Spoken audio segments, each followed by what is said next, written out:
Bonjour à tous, Tania d'ici Yarshan Pshuta. Zaken continue en parlant de l'amour pour Dieu à chaque juif, sur lequel qui est comme cet amour du roi vers l'homme simple, qui va éveiller, nous expliquons qu'Amaïm Apanim le Panim, comme le reflète, ainsi le cœur de l'homme qui reflète. Vine, voici, Kechol Advarim Aele, comme toutes ces choses-là, Kechol Achizayon Azeh, et comme cette vision-là, Gadol Yeter Meod, beaucoup plus grand, Riflaim, doublement les haines qui est à l'infini. Asalanu Elokeinu, Dieu nous a fait. Plus que ce grand roi, que cette grandeur du roi, même si c'est un roi sur un empire, mais autant Dieu qui dirige le monde, qui a créé le ciel et la terre, et qui aime et qui vient vers chacun.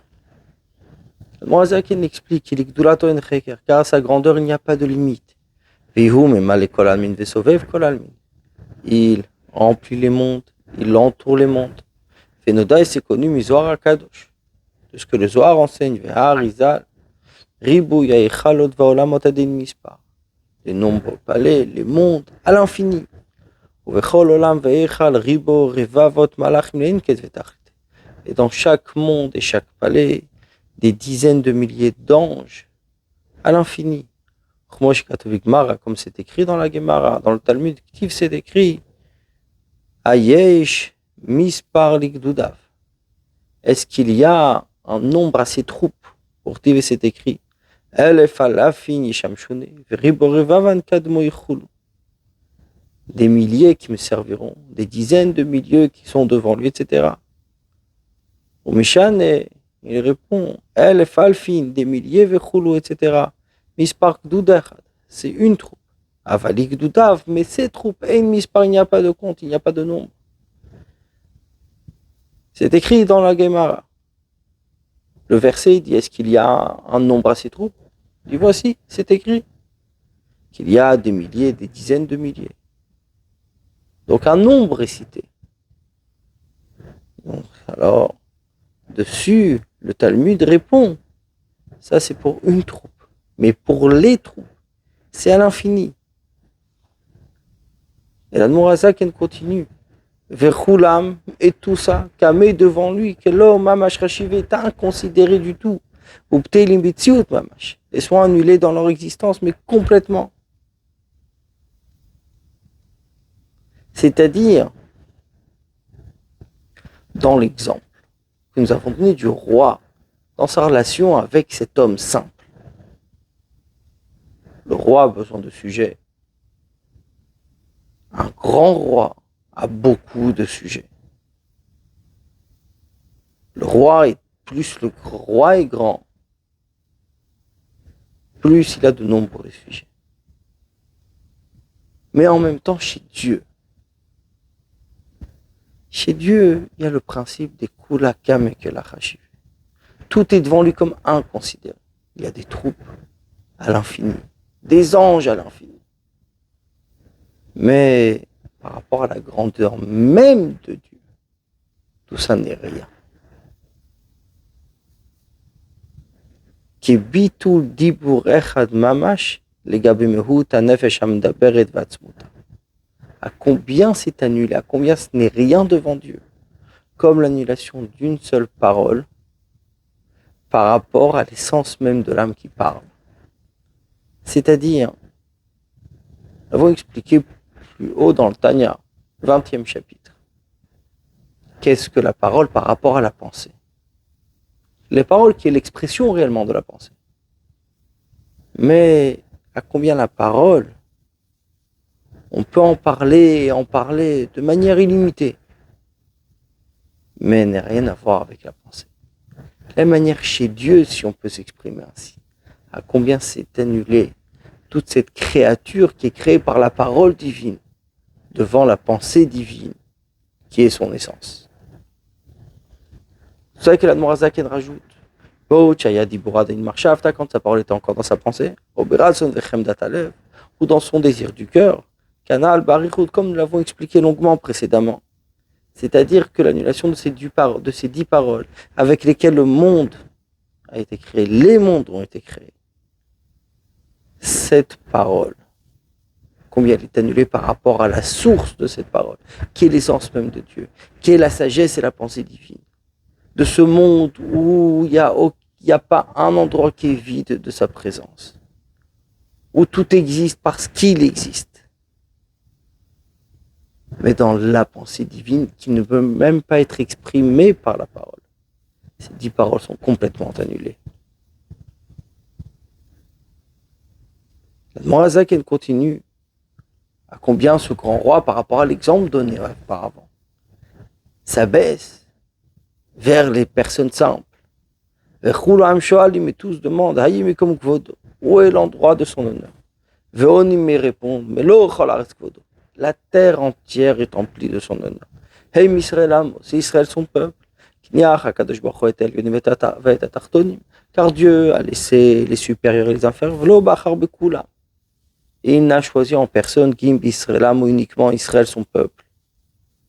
Qui demande cette question? Pose cette question sont les anges. Où est l'honneur de Dieu? Et dessus on répond Meloch Haaretz. La terre entière remplie de son honneur. C'est-à-dire que l'honneur de Dieu se trouve précisément ici sur terre. Et également les anges comprennent que l'honneur de Dieu n'est pas là où eux sont, mais où se trouve l'honneur de Dieu sur terre, là où se trouve les Bnei Israël. Car Dieu a tout laissé, mais pour les Bnei Israël, pour le peuple juif. De cette manière, Dieu exprime son amour envers son peuple. Il a laissé des mondes à l'infini, des troupes à l'infini, pour montrer son amour à son peuple. Comment? Il les a fait sortir d'Égypte, la nudité sur terre. Mais comme Azouam Avatum à l'endroit putrifié, impur, alors il y a des malars, il y a des choulous, comme nous le disons dans la Gada, pas par un ange, etc. Et là, Kadosh Baruch Hu, mais c'est Dieu lui-même. Yarad Lesham est descendu là-bas, en Égypte. Comme c'est écrit, je suis descendu pour le sauver, etc. C'est-à-dire dans ce monde matériel, et pas dans ce monde matériel même, en Égypte, qui est la nudité sur terre. Un endroit d'impureté. C'est comme ce roi qui est descendu chercher cet homme simple dans la poubelle. Et c'est Dieu lui-même, pas par un envoyé, par personne, c'est lui-même. Et pourquoi? Pour les rapprocher de lui, d'un rapprochement, une unité réelle, l'attachement de l'âme vraiment, qui était le don de la Torah. Quand Dieu a donné la Torah et a commencé ses 10 commandements par le mot Anochi, qui vient des mots Ana Nafshik Tavit Yavit. Moi, mon âme, je l'ai écrite et je l'ai donnée. C'est-à-dire que dans la Torah, Dieu a mis son essence et nous l'a donné. C'est-à-dire pour s'attacher à nous. S'attacher à nous, comme nous l'avons dit par la Torah qui est le baiser, et par la mitzvah qui est l'enlacement.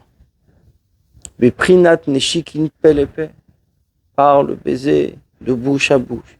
L'idva l'edaber pour parler de Hashem, la parole divine, zo alacha, c'est l'alacha.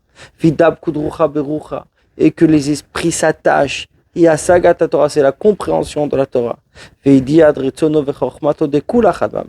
connaître sa volonté, sa sagesse, que ça forme qu'une seule chose vraiment.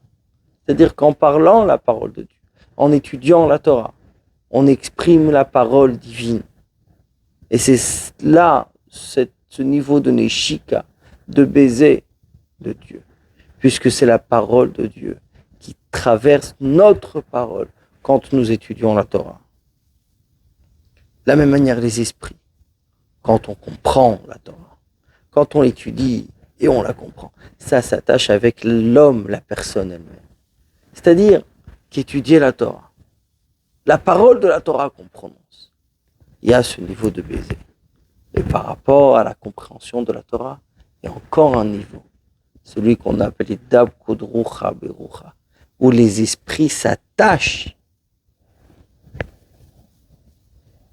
Et gamme aussi, le prinat ribou, il y a l'enlacement, Ou Kiyum mitzvot ma'asiyot, c'est l'accomplissement des mitzvot positives, des ramach evarim pendant les 248 membres, des ramach pikudin des 248 commandements, et une ramach evarim des malka, kaniskar leel, sont les 248 membres du roi que nous avons mentionnés précédemment.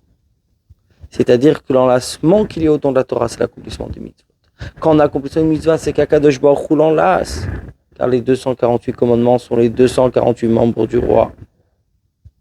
Et par l'accomplissement de la mitzvah, Akadosh Baruch Hu nous enlace par ces 248 membres, si on peut s'exprimer ainsi. Derech klal, et de manière générale, les chlakin se divisent les shalosh prinot à 3 niveaux. Yamin, Usmol, Vaemtsa, droite, gauche et au milieu. Shem chesed et rachamim. La droite, c'est la bonté, la gauche, c'est la rigueur, le jugement. Et le milieu, c'est la miséricorde. Trein, Dorin, Vegoufa, qui sont les 2 bras, et le corps, Vechulo, etc. C'est-à-dire que les 248 mitzvot positives sont à ces 3 niveaux de bonté, de rigueur, de miséricorde. Il y a les mitzvot, les commandements qui sont au niveau de chesed et de bonté. Il y a celles qui sont au niveau de gauche, bras gauche, le jugement. Il y a ceux qui sont au milieu, racham, la miséricorde. Et c'est-à-dire que les mitzvot forment un corps. Les 2 bras, le bras droit, le bras gauche, et celle du milieu qui forment le corps.